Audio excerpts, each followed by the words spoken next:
Vera Farmiga and Patrick Wilson star in The Conjuring 2, which is James Wan's return to horror after the incredibly successful Furious 7 from last year.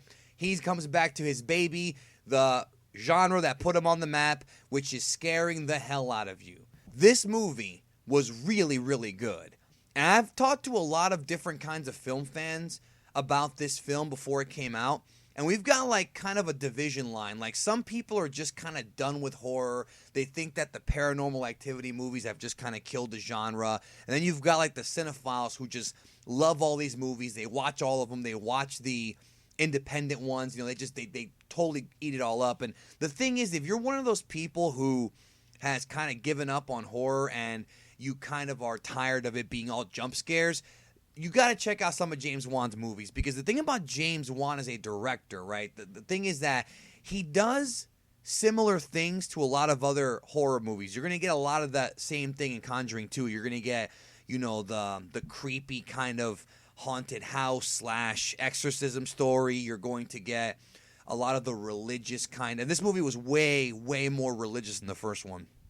Lots of religious iconography, but in a good way. Even if you're not a religious person, it all kind of makes sense, you know, within the context of the story they were telling. But the thing about James Wan is he's such a talented director that he's able to keep bringing us back to these movies and bringing us back to these worlds that, you know, might come off to some as played out, but he always demonstrates such incredible technical mastery. Like, the guy knows, I mean, of course he surrounds himself with very talented people. You got to always give it up to the crew. But the way he lights his movies, the way that he incorporates sound. See, the thing I've noticed about James Wan movies is that the way he does sound, utilizing the multiple speakers, utilizing little sound effects, the way he uses that kind of like that violin noise. I don't really know how to describe it. You know, the guy is such a student of the game, and I feel like James Wan is obviously the man is a student of the game. Obviously, he knows how to make a movie because of those who influenced him, and I feel like in the future, he's going to end up being the influential director. I think that in the future, film fans from film schools are going to watch his movies and learn. So, this film, of course, supposedly based on a true story, and I say supposedly because the Enfield Poltergeist story, first of all, you can go to YouTube and Google the Enfield Poltergeist, and you'll get a couple of different documentaries, you know, based on this story. And, of course, one thing you should know about this is that even though the film is, quote, based on a true story, from all the homework I've done on the Warrens and on this situation, the last act of the movie is totally overdone for the film. You know, Lorraine and Ed Warren have been in both Conjuring movies portrayed as these like kind of religious superheroes, not in an overly tacky way, but in somewhat way more than what they were in real life. Because in real life, Lorraine and Ed, a lot of the cases they did weren't even resolved. I mean, they just went in there and they got spooked or whatever. But, of course, some folks think that they're a hoax. I'm not going to get into that in this video. But you saw some of that here. But what I wanted to say, the reason why I say supposedly is because they actually addressed that in the film. One of the great things about this movie is that they actually took time to somewhat put doubt into people's minds, because there's a whole subplot in the movie about how Lorraine and Ed have been doing this for a long time, but they haven't gotten the credibility they feel they deserve because there's skeptics out there. And that makes sense. And this Enfield story, again, is filled with it. Now, every single trick that James Wan has done before is used in this movie. But then I'm sure you're probably wondering, well, wait a minute. If it's the same thing, why is it good? Like, why should I watch it? Because, number one, he knows how to do it right. And number two, what I think makes his movies so strong is they have a good story. The Conjuring 2, no matter how you feel about horror films, is a great movie. It's got a great story. There are a few different subplots going on, including one with Ed and Lorraine. The themes of family are touched upon again. But to me, the real theme that sticks out in this movie is kind of the union of marriage. Ed and Lorraine as a couple. And the movie really, really pushes the sanctity of marriage and the importance of being a good team, which is something I feel that a lot of the more modern horror movies haven't really touched upon. But, you know, again, this is a good story. Now, I've got to give props to Madison Wolfe. This is her first movie. She plays Janet Hodgson. Amazing performance. She did a really good job. I'm not sure if it's her first movie, but I think it's definitely her first big movie. Great job performing the role for what she did. Her facials were incredible. Just really, really good stuff. Everybody pretty much knocked it out of the park here.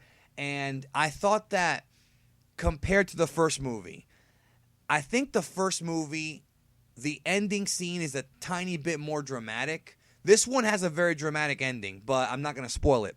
We'll get into that later. But this movie does the same thing as the first movie did, which is lots of build-up. The first act and a half or so is lots and lots of build-up.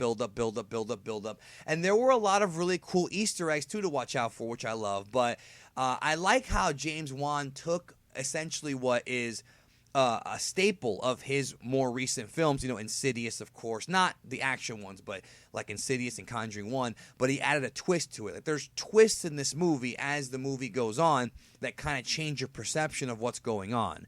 And the end, like the third act of the movie, really has a great twist, which I'm not going to spoil, and it's just very well done. Just very, very, very well done. There were a couple parts in this movie where I was freaking out, which is a good thing because I'm a grown-ass man.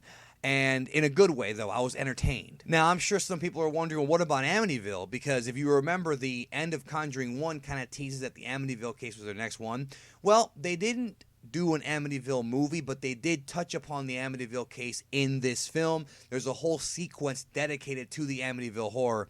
And I'm glad they didn't, because I'm glad they chose to go with Enfield for making the movie, because I thought that the Amityville story's kind of been done enough. I think they've already told that story in several different movies throughout the years. And, of course, they later on became haunted house movies, but I think that having James Wan do that would just kind of be going through, treading down the same water as before. The Enfield story has never been adapted to a movie that I know of. There might be some obscure one out there that I don't know about, and maybe I'll look for one, but as of right now, this is the only one that I know of. I do wonder what the future is going to be for James Wan, because he's doing Aquaman next, from what we understand. And I do know that Conjuring is his baby, and there's been stories going around that he wants to come back and do Insidious 4. But the guy's just way too talented. But I do wonder what else he possibly could have in store for us. I mean, again, this film, the kind of scares in it have been done before. It's just that it's pushed to a new level. Like, I thought that in this film, he totally pushed things to a new level. Now, what did I not like? The only thing I can think of that I did not like in the film is that I feel that they took the original Enfield story and completely added new things that weren't in the original story for dramatic purposes. And that's fine. It's a movie. But hear me out. There's a couple of sequences in this film that are a little bit too much, I feel. And one thing about Insidious versus Conjuring is that Insidious is a world that James Wan created, whereas The Conjuring, and Lee Winnell, The Conjuring is based on a supposed true story. And there are things that happen in this film that somewhat defy physics. Even though the same thing happened in Conjuring 1, it's fine. There's a couple of very strange things in this movie, which, again, I'm going to chalk it up to it being maybe a dream sequence, but certain things happen that I thought were too much, which I'll talk about in the spoiler section coming up in a second. But overall, thumbs up. If you are not a horror fan, or you used to love horror but you hate recent movies, you got to check out The Conjuring 1 and 2. If you love The Conjuring 1, you need to see Conjuring 2. Do not take children to see this movie. I mean young kids, like teenagers is fine, but I personally think that young kids, it's way too extreme. It's very strong, but very well made. I kind of wish that James Wan would make these movies forever, but in the back of my head, I know that he's not going to be able to keep up the same quality because, of course, it's the law of diminishing returns, right? But I hope he comes back to this franchise every couple of years and gives us something good. Spoilers. All right, so what was I talking about a minute ago? The scene where the dog, manifested itself into the big creeper and then transformed into the girl, a little bit too much for me. The CGI was not very good in that scene, I thought. That was really the only thing that kind of took me out of the movie, where I was like, okay, it's a little bit too much. And then we saw it come back at the end of the film as well. Again, I thought that was a little bit too much. I don't believe that's even close to what happened in the actual story. The whole sequence with her seeing the nun. Okay, they're doing the nun again, the evil, creepy nun, which we've seen in different movies in the past. I thought this nun was very creepy, and I thought that it was a good villain. It was a good villain, and also the twist where it's basically the possession of a possession. Like the demon possessed the ghost, which possessed the girl. Tremendous twist. I have been thinking about that concept for a while. I'm wondering if they would ever do it in a big movie, and we're seeing it now in a big movie. Also, James Wan's presence as far as how he directs is all over the film. But to me, the strong thing is the characters. I think that Patrick Wilson was amazing, and because he's a great actor. I mean, he's just fantastic. But honestly, Vera Farmiga steals the movie. They have such on-screen chemistry that I want to see 2, 3, 4, 5, 6 more. Okay, maybe that's too much. But I want to see, 3, 4 Conjuring movies with these characters. There's so many stories they can tell and so many different cases they can go on.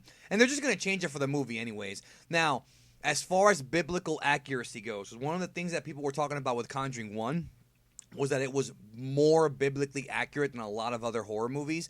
This one, a little bit less. There were a few things here and there that, for example, the whole subplot where you have to know the demon's name to do damage, that's kind of contradicts somewhat what's in the Bible.